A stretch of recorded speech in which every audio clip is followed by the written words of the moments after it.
round of introductions of the folks from the state of Maryland side. And so I want to introduce from MDE, Allison Jaden, our special projects manager, Chris Menser, the building decarbonization specialist, and Mark Stewart, the climate change program director.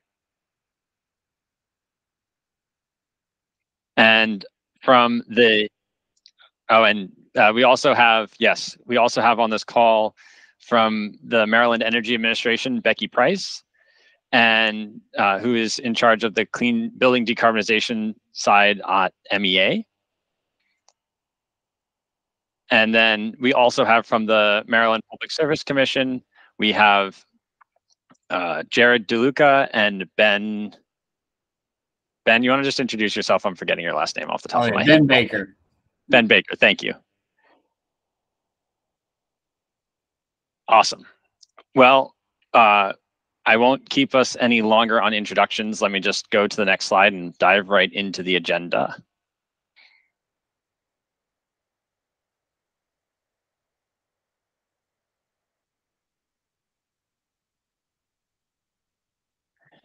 Perfect. So already into the agenda, welcome and introductions. I'm going to give a little background on the BEPS regulation and share a status update.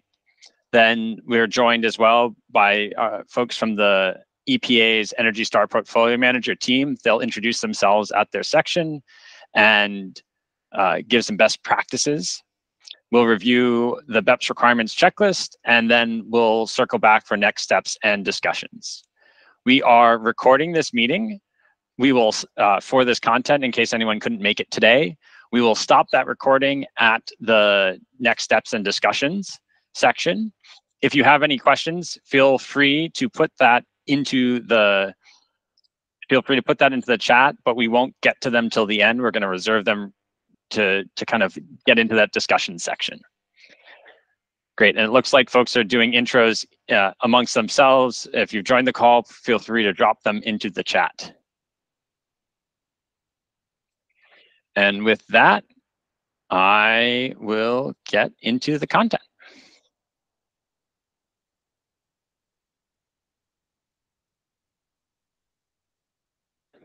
The purpose of this working group is to review and prepare for the Maryland Building Energy Performance Standards reporting requirements of electric and gas companies as required by the Climate Solutions Now Act of 2022. The goal is to inform and refine the processes as outlined already in the technical memorandum, technical guidance and calculation methodologies to comply with the Building Energy Performance Standards. We'll develop supplemental resources such as white papers and instructional tools to support BEPS implementation and guidelines. As many of you are aware, BEPS was required by the Climate Solutions Now Act of 2022, and it covers most large buildings in the state. BEPS is a key part of fulfilling Maryland's CSNA required greenhouse gas reduction goals and subsequent climate pollution reduction plan. The state of Maryland has set a 60% statewide GHG reduction goal by 2031 and net zero by 2045, all based on 2006 levels. Many of you may have heard that there's been discussions around the BEPS regulation ongoing.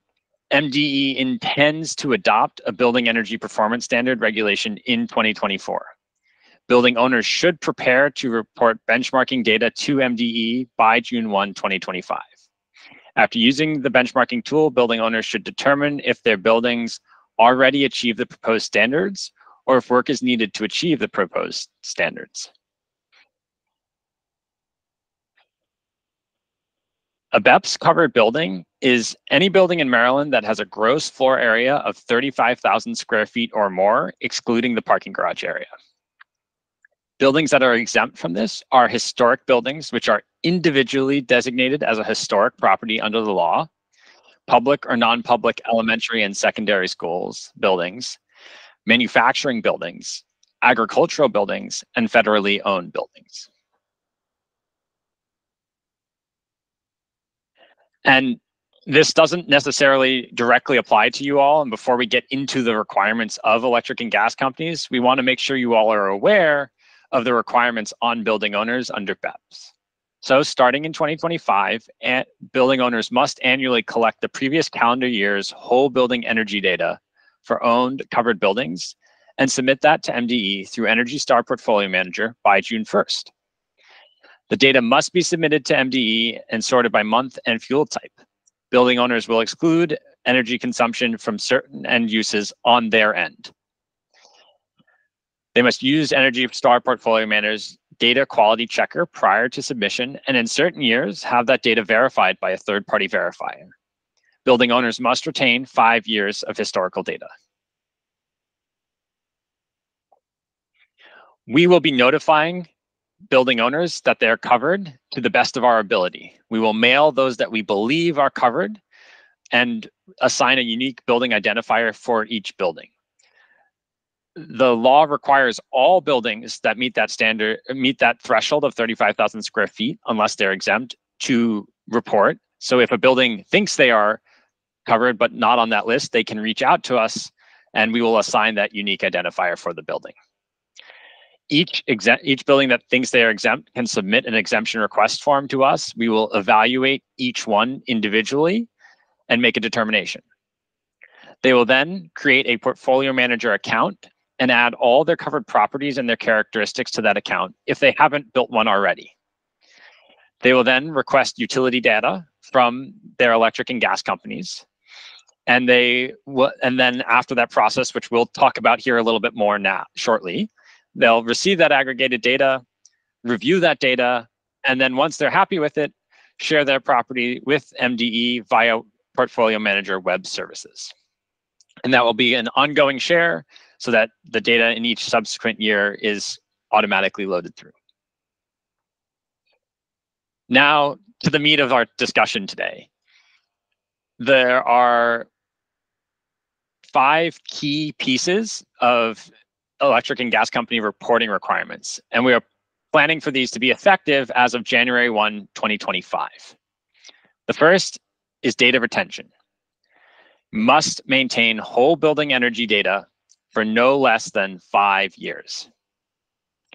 Data provision.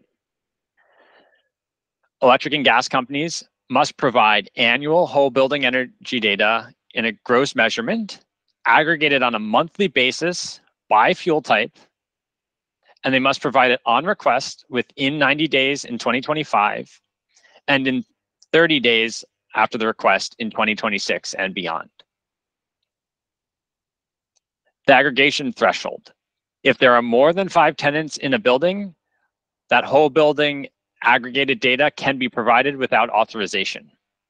If there are less than 5 tenants, the tenants must provide written or electronic consent form to the building owner, written or electronic consent to the building owners.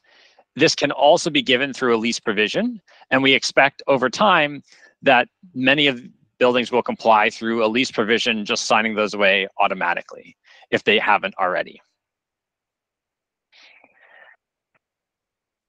For data completeness and accuracy, must ensure that all meters are aggregated and the process is developed to confirm the meters that are aggregated together with the building owner. Any meter or data errors must be proactively updated in the delivery mechanism Portfolio Manager. And mechanisms for data delivery.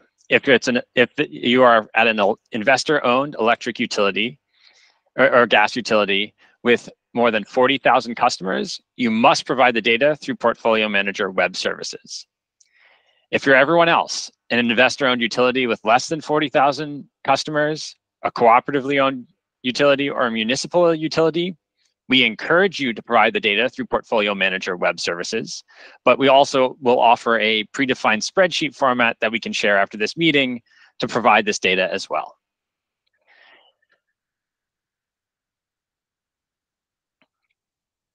Going on to the next bit on the timeline for all of this.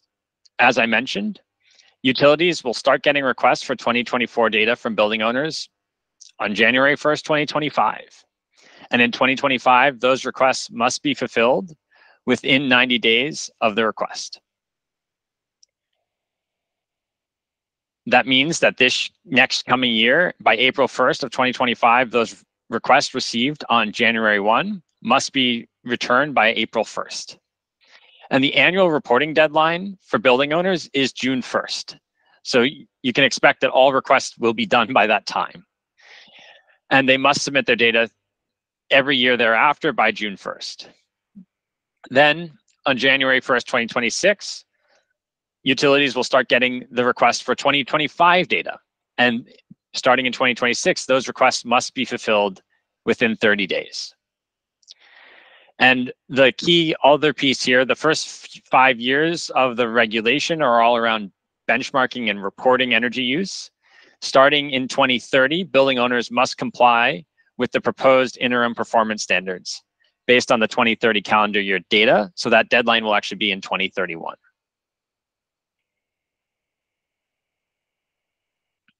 Again, more for your awareness than for anything else, there's a large variety of resources that we are providing for building owners. The first is the BEPS website, which we can share in the chat.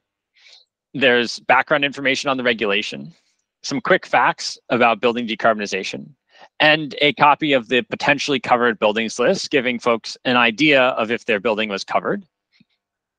We are developing a BEPS management system with deadline reminders, training around reporting, exemption applications, and non-compliance notices. And then, as I mentioned at the beginning, the Maryland Energy Administration Clean Buildings Hub is also under development by Becky Price. And that will be a one-stop shop for resources where building owners can leverage existing resources and programs to help them move forward in meeting the standards. At this time, I want to turn this over to the EPA ENERGY STAR team for their introductions and a deeper technical dive.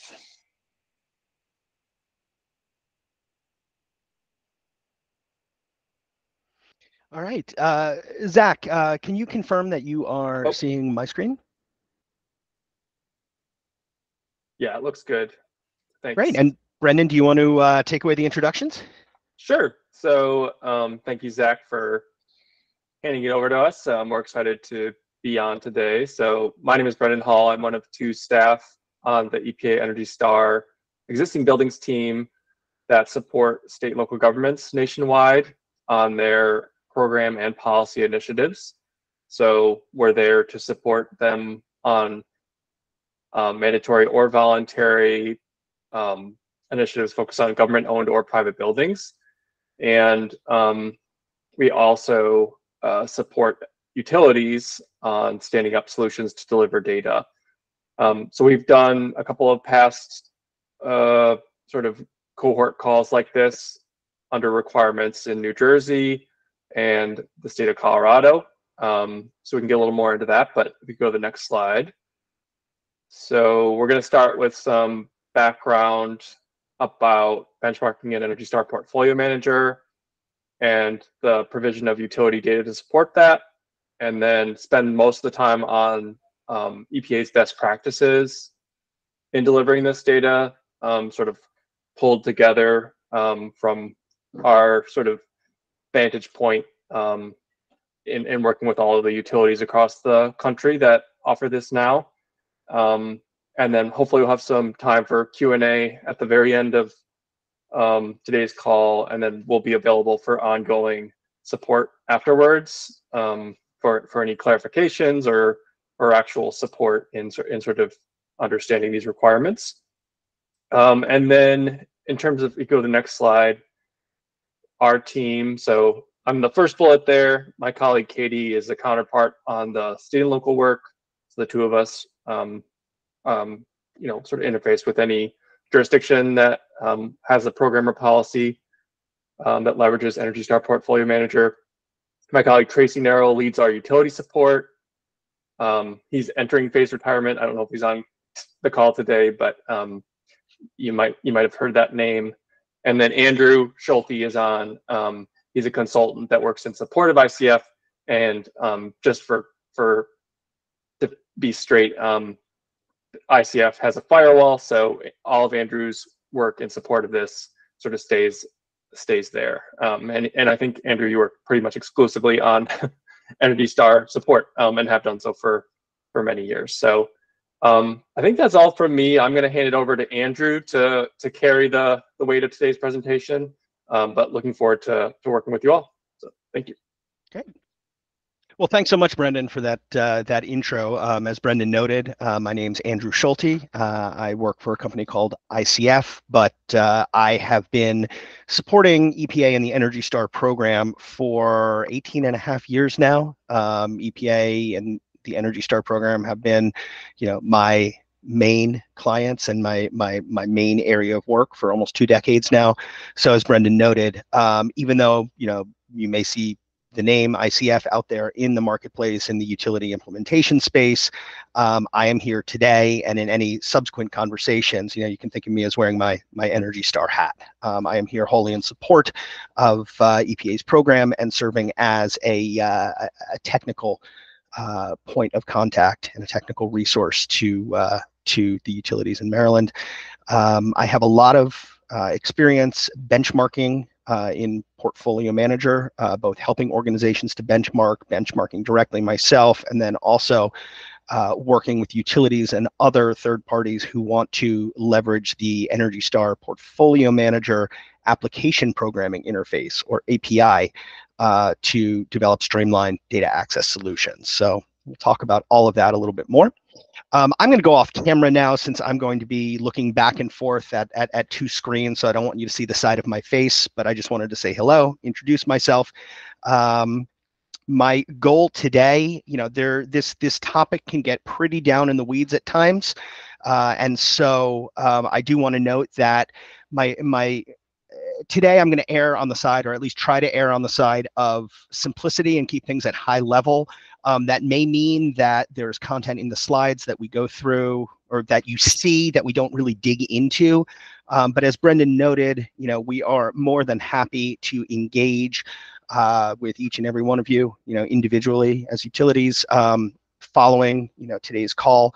And so if you have questions, we can get to them towards the end of the presentation, and or we can engage further in dedicated one-on-one calls. So with that, let me turn off my camera and let me move ahead.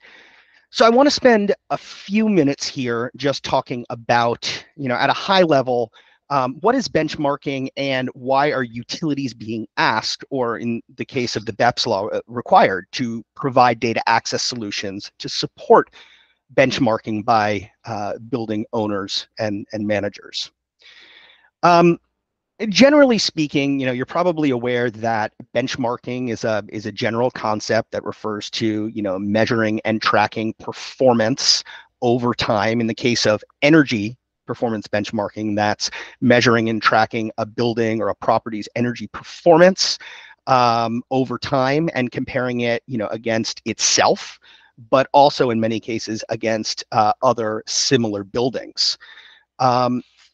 Portfolio Manager is EPA's sort of marquee tool for building owners participating in the ENERGY STAR program, and also seeking to benchmark their energy performance. It is not the only benchmarking tool that's out there, but it is probably the most well-known and recognized. It is also free to use, publicly available, with a lot of underlying help resources from the ENERGY STAR program. But the thing I wanted to note here is there's often a lot of emphasis on the act of benchmarking and the act of providing data to building owners so that they can benchmark. But I want to make sure that we're starting with the big picture in mind. And this is kind of my conception of where benchmarking fits in. But broadly speaking, I see benchmarking as taking data about a building, data about energy consumption at that building, and then turning it through our platform into information, actionable information that can be used to direct next steps.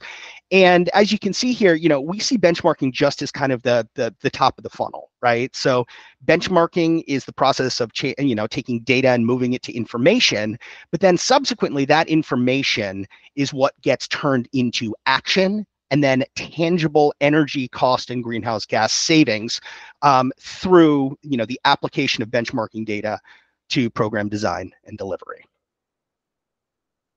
So portfolio manager, as I've mentioned, it's in the context of this discussion today, we're going to use it synonymously with benchmarking.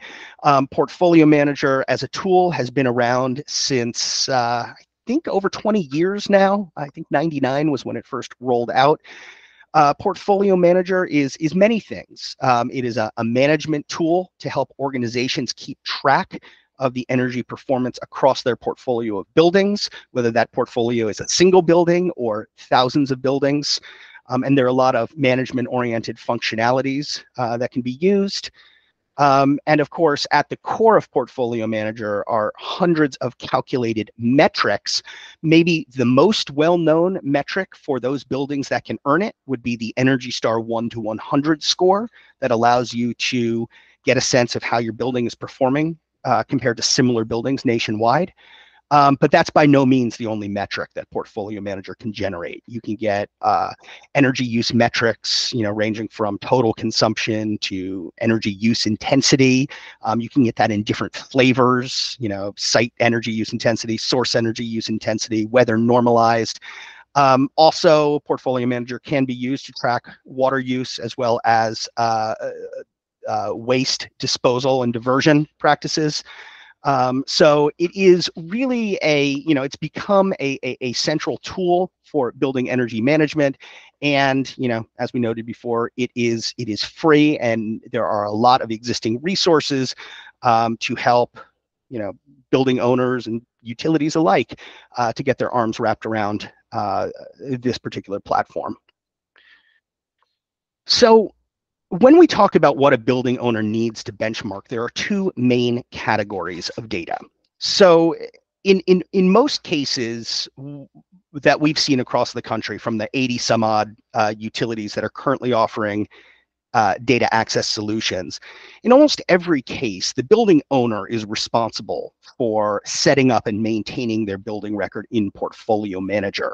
And when they do that, one of the first things they're going to do is they're going to define their building with relevant property use details, space attributes, and whatnot. But in addition to describing the building, how big it is, where it is, how it's operated, what goes on inside it, there's another piece of data which relates to energy consumption, right? So in order to benchmark a building, you need to be able to account for at least 12 complete consecutive months of energy data for all energy types used in the operation of the building. Now, what can be difficult here is that in many cases, energy consumption data at the whole property level will be accessible to the building owner, but not always. And what do we mean not always? Well, the most common cases where building owners don't have access to whole building energy data are in multi-tenant buildings. So large multi-tenant office buildings, multi-family properties, warehouses, and especially warehouse parks, and certain retail configurations. So as you may or may not know, in these scenarios, the owner or the manager of the building may only be getting the bills for common areas, right? The owner paid portion of the energy consumption.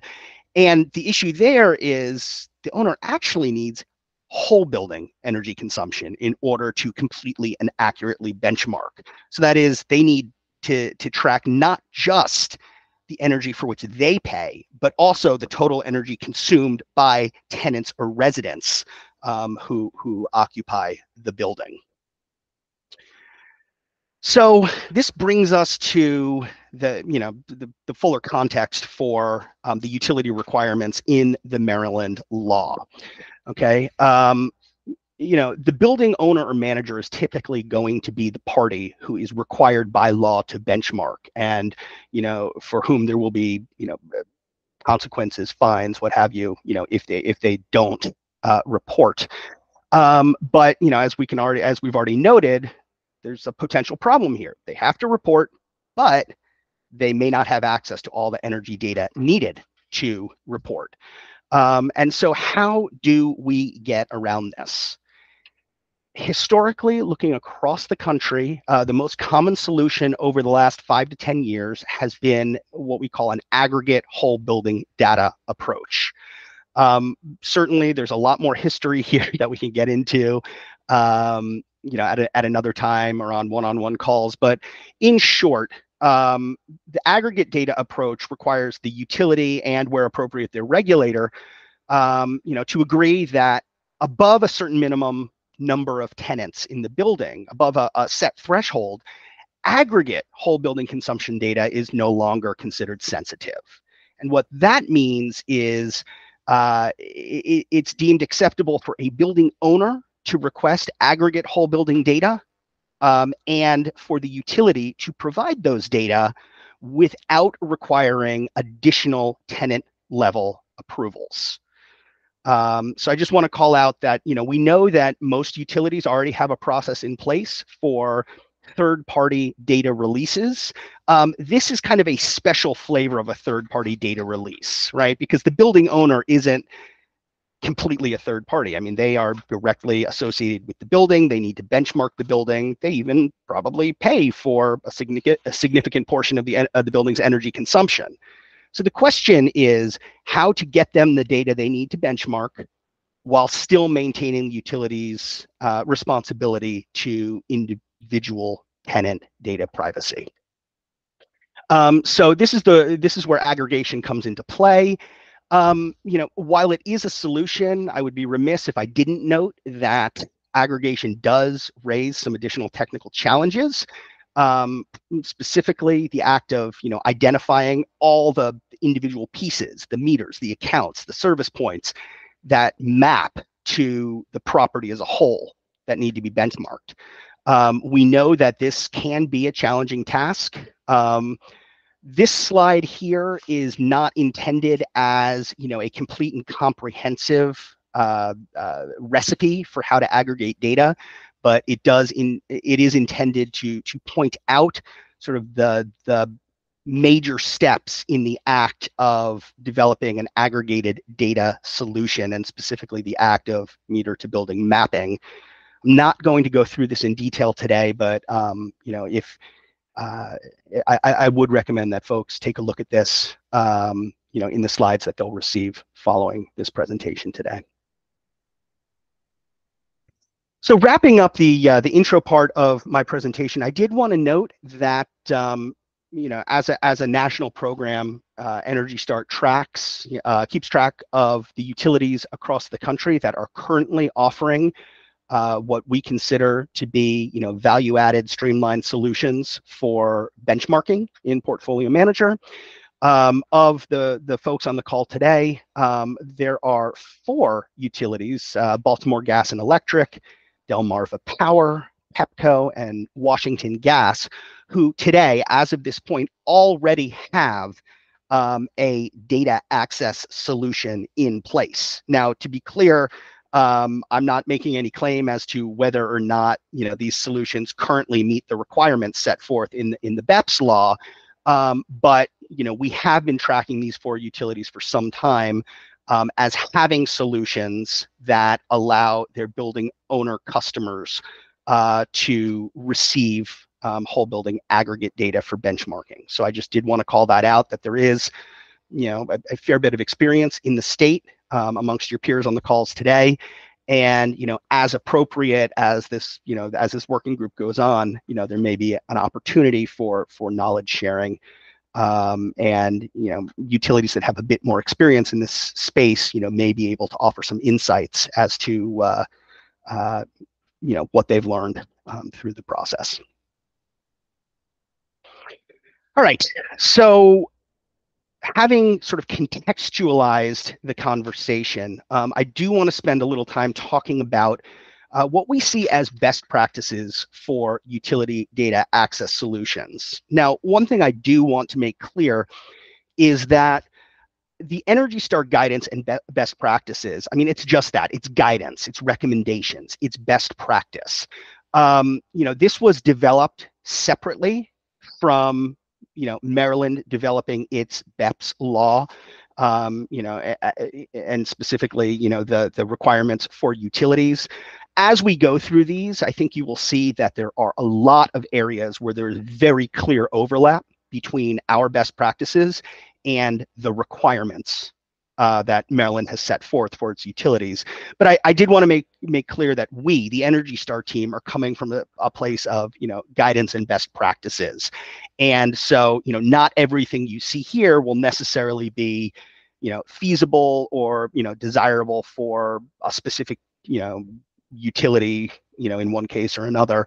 But we do want to call out, we want this guidance to serve to kind of build out just the letter of the law, right? So we would love for utilities to be thinking about this guidance as they determine how they are going to meet the requirements placed upon them by the BEPS law. So with that in mind, our guidance document is a published document that lives online. I've got a couple screenshots here of the cover and the table of contents, as well as a link that should be clickable. So when you get a PDF of this presentation later today or tomorrow, you'll be able to head right to this guidance. In the next couple slides, I'm not going to go through them in great depth. It's basically just a reiteration of the table of contents of our document. Our document contains 8 total recommendations that are broken up into 3 categories. So the first category has to do with implementing a data aggregation threshold and then a data aggregation methodology. The second tranche of recommendations is focused on data completeness, accuracy, and timeliness of delivery.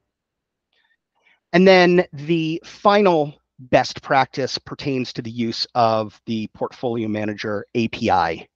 So we'll walk through each of these one by one, but I did want to kind of take a step back and say that we put our recommendations into 3 big bins. So let's dive in. So the first recommendation is establish an aggregation threshold, and as Zach already discussed, that is right there in the Maryland legislation. The aggregation threshold is 5 or more tenants, so that means that if a building has 5 or more unique tenants, then when the building owner requests aggregate whole building data, presumably there should not be a problem in the utility adding up that information behind the scenes to get an aggregate number and then releasing it to the building owner without a need for subsequent tenant level authorization, right? Because if you meet or exceed the threshold, it's basically it's understood that the aggregate data is no longer considered customer confidential. Now, for buildings that don't meet the aggregation threshold, there is a clear process for what to do and how to obtain tenant level authorization in those cases. But the idea is that hopefully those are relatively few and far between, and the process of getting authorization from 1 or 2 or 3 tenants is not nearly as onerous as if it had to be 200 or 300 tenants or residents at a property. And then I'm not going to go through them all here because you will receive the slides, but for all of our best practices, we have the core best practice, which is really encapsulated by the slide title. And then in some places we have some additional best practices. So for example, it's not 100% required or critical, but in some instances, if you have a building owner who is in fact the owner operator of a property, and therefore there is 1 tenant at the property, it might be seen as beneficial to create a workflow or a mechanism whereby they can easily indicate that they are an owner operator and therefore don't have to provide additional validation just because they fall under the aggregation threshold. But again, these are sort of further down into the weeds, so I probably will not work through or talk through every additional best practice. All right, second best practice is that utilities providing data access solutions should be prepared to support requests at varying levels of granularity. What do we mean by that? Well, really, different property types can be benchmarked at different levels in Portfolio Manager. So there are some, like offices, which are generally going to be benchmarked at the single building level. So 1 building envelope equals 1 record in Portfolio Manager. Other property types, especially multifamily K-12 schools, hospitals, hotels, and senior care facilities, they are frequently found in a multi-building or campus setup. And these property types actually, when benchmarked in Portfolio Manager, can benchmark at the property level. So one single property record, regardless of however many child buildings are at the property. And so the important thing here is just to understand that when a request comes in from a building, it's going to be important that utility systems are able to, respond to the request for data at the level of granularity, that is appropriate. So for a single building property, it's pretty straightforward. There's one building. Aggregation would mean identifying and adding up all the electric meters and identifying and adding up all the gas meters and then passing through those aggregate values into Portfolio Manager.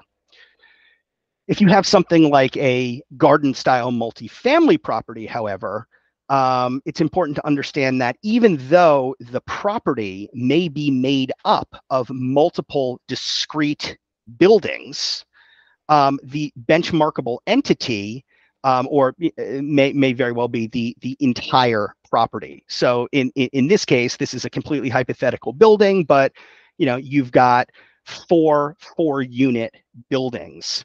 And what's notable here is Portfolio Manager allows this property to be benchmarked as a single property record with 17 electric meters and 5 gas meters.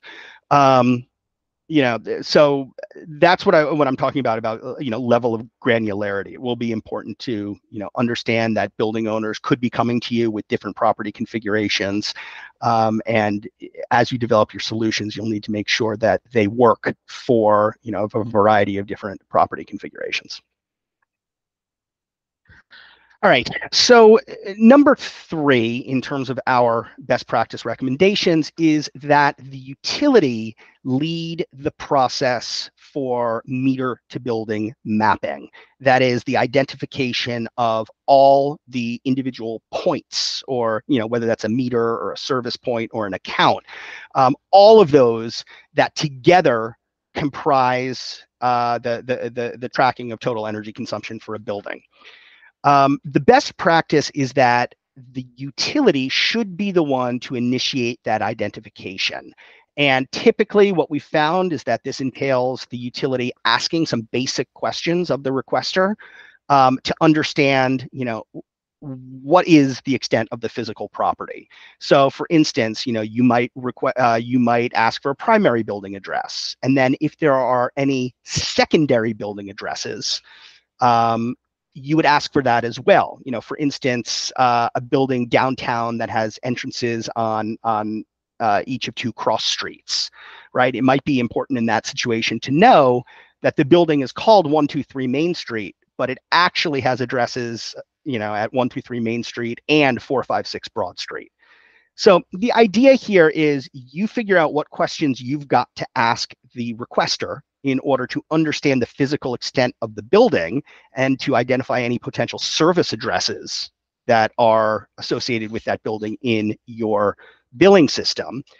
The utility then would take a first stab at identifying all the parts that make up the whole, right? And so the ideal scenario is that the utility will present the requester with, a list of the identified meters or accounts that they've located, and that there will be an opportunity for the building owner to review and to validate that, so that once the utility, clicks the button that says add up to aggregated data, both the utility and the requester, the building owner, feel confident that they have accounted for all of the pieces that together add up to whole building energy consumption. And really that back and forth between the utility and the requester is a key element of best practice, because we don't expect that utilities are going to get the initial meter to building mapping correct 100% of the time for 100% of buildings. And that's just the reality based on, the limitations of utility billing systems and the data they capture today. So on screen here is just a very simplistic, high level hypothetical example of what sort of an interface could look like. But the point here is essentially the utility delivers a list of potential, meters or accounts to the building owner, and then the building owner has a chance to compare that against their rent roll or their stacking plan, and to help fine-tune the list with the utility. Okay, now fourth best practice here, and now we're moving into timeliness and accuracy of data. It's really important that wherever possible, a utility is providing aggregate data to customers on a monthly basis. Now, how you define monthly, might differ. You might look at this and say, well, if we provide them data once per year, but we give them 12 aggregate monthly consumption numbers once per year, isn't that good enough? Well, that will get the job done, right? And I think that would technically, be monthly data. But the best practice from the ENERGY STAR perspective is that after the initial delivery of historical data in fulfillment of the building owner's request, it is always ideal for a utility to provide ongoing provision of data on a monthly basis, right? So the idea is maybe upon first request, you provide the building owner with 12 or 24 or 36 months of aggregate data. But then subsequently, moving forward, each month, as all the bills come due for the accounts that make up that property, you would then be able to proactively push the next month's worth of aggregate consumption data to the customer, so that on an ongoing basis, they know that they are always going to be able to rely on the utility for the most recent month's aggregate consumption data. And as we'll discuss, this is much easier to do when the utility is leveraging the Portfolio Manager API as the means of data delivery. But it is something that also can and should be considered by utilities who are going to be delivering data via spreadsheet. All right, so the fifth best practice is, we talked about the importance of doing the meter to building mapping and validating that with the requester at the front end of the data request. We also believe that it is very valuable to maintain what we refer to as an itemized receipt for meter to building mapping. So basically, on an ongoing basis, the data requester should be able to know what are the parts, right? The meters, the accounts, the service points that roll up into the aggregate consumption number for any given time period. And so, we very much encourage that this be made visible and transparent by the utility. And there are, in fact, some processes or some functionalities in Portfolio Manager that we already provide to facilitate this. We won't dig into this right now, but this is a screenshot of actual functionality in Portfolio Manager that could be used to provide this so-called itemized receipt. Element 6 of 8, and I'm trying to finish up in just a few more minutes so we can move on to finish the program portion of this discussion and then get into some Q&A. As Zach noted when he was going through the regs and the requirements on utilities, it is going to be really important as part of a data access solution that if there are any corrections or updates to the to any of the accounts or meters that roll up to aggregated consumption, it will be important that the utility identify this and then work with the customer to update any record, any aggregate consumption record that would be impacted by this, whether this is from a cancel and rebill or from, an estimated meter read that went final. We know that there are a lot of reasons, that you may need to go back and correct consumption data after the fact. The important thing here is to make sure that that information gets through to the building owner, and more importantly, that they can get it into Portfolio Manager to ensure that their benchmarking record is as accurate as possible.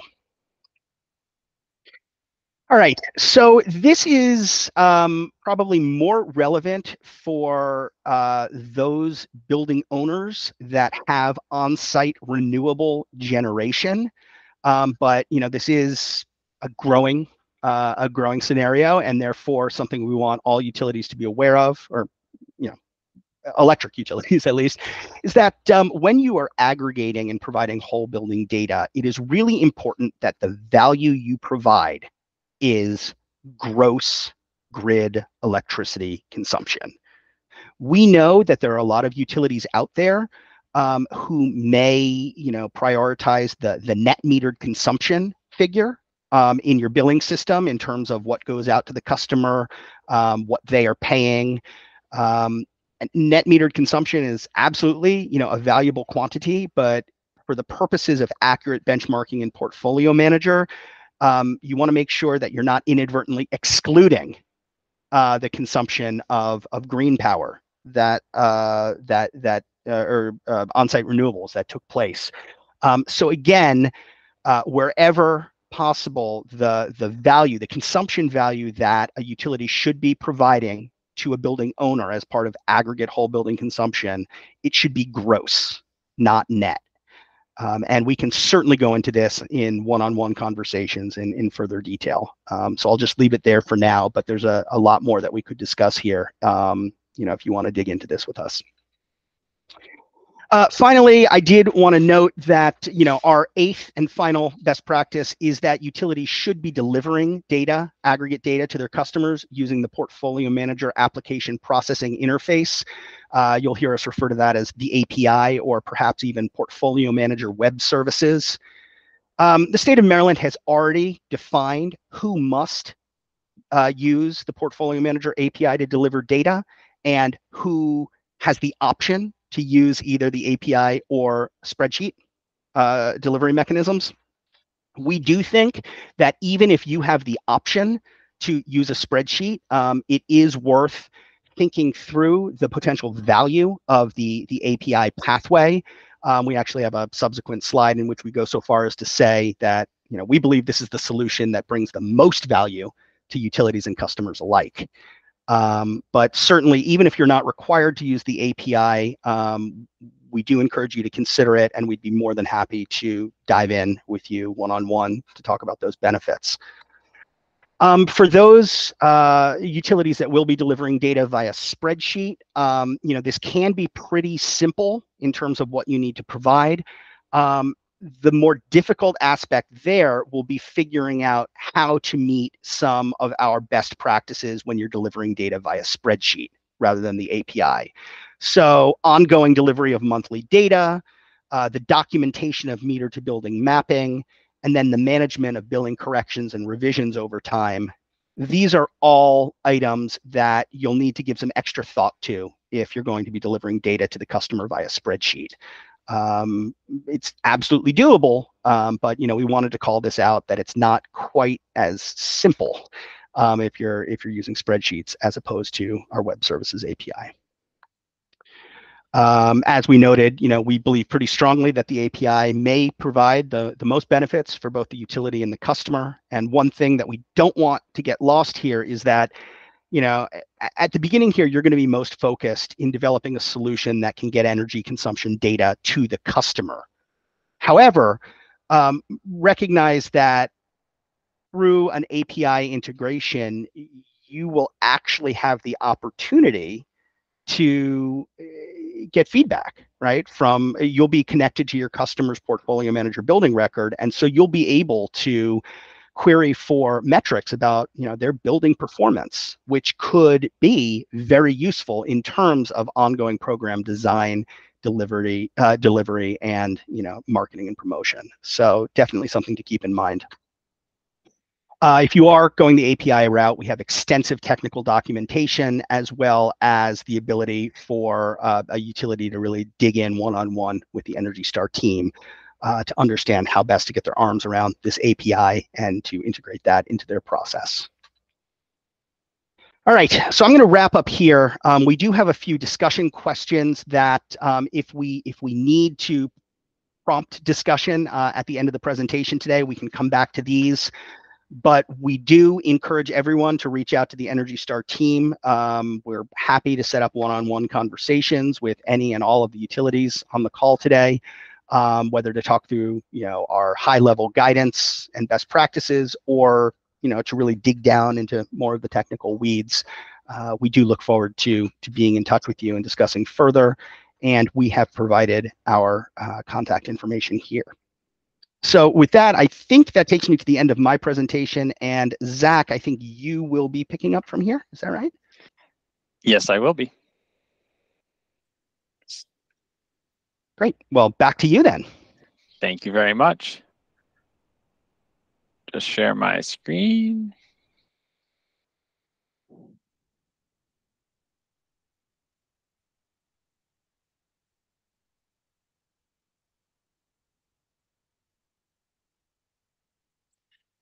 Fantastic. Well, I want to overview really quickly. This is the kind of next step going forward. We've outlined a checklist with the 5 different areas and processes that are going to be required under the BEPS regulation. So data retention, data provision, aggregation threshold, data completeness and accuracy, and a mechanism for data delivery. We have the BEPS requirements that I presented at the top of this talk. We have the EPA ENERGY STAR best practices that Andrew just shared. And what we're going to do in a moment is actually share with you a spreadsheet we've put together where each utility can provide the current status of their work relating to these 5 different areas. And we have some sub bullets as well. And we'll share this spreadsheet with you after this meeting. But we're asking that everyone would please review this and submit their responses to MDE by July 1st. That will allow us enough time to review it and tailor the next meeting, which will happen a little later in July, to where everyone stands today and your kind of current status and what you're thinking about. So I'll have Allison share her screen now for that spreadsheet, but we'll just give you a quick overview. Rather than diving through all the things that you've just heard, we can just show you that this is what it looks like. And basically, on the left is the category, that data retention, data provision, etc. On the then we have the requirements in the BEPS regulation itself, the language from the regulation. Then the corresponding best practices from the ENERGY STAR EPA team's guidance. And then finally here on the right, the very last column will be where you will enter for each of those boxes your current status as it regards to this requirement. And again, the whole goal here is an understanding where everyone is today, and so that we can help shape the future conversations we have around this. And we'll send this out afterwards, so we don't have to go into more details right now. Great. Hopefully, there we go. Hopefully everyone is now still seeing my screen. I'm going to advance the slide. So next steps and discussion. Please fill out this checklist that we'll follow up after this meeting with. If you have any technical questions, please contact the EPA ENERGY STAR team. They're state-local@energystar.gov, or the emails that Andrew shared at the end of the presentation, which again, we'll PDF and send to you. And then the most important thing as well as these other 2 is mark your calendars. We've scheduled the next session for July 11th at 2 p.m. And that will be kind of the second time to come back to understand where everyone is and to think about going forward. With that, we're going to go into the questions point, but I wanted to just flag here right off the bat. If there's anything we don't get to today or something comes up after this presentation, feel free to email the BEPS team at beps.mde@maryland.gov or give us a phone call. And as I had mentioned before, the BEPS website is the best source for information right now. We've got the proposed regulation up there. We've got information for building owners, and additional pieces of information will come over time. And if you want to stay up to date on what's going on with BEPS, we've got the email list. So I'm going to actually stop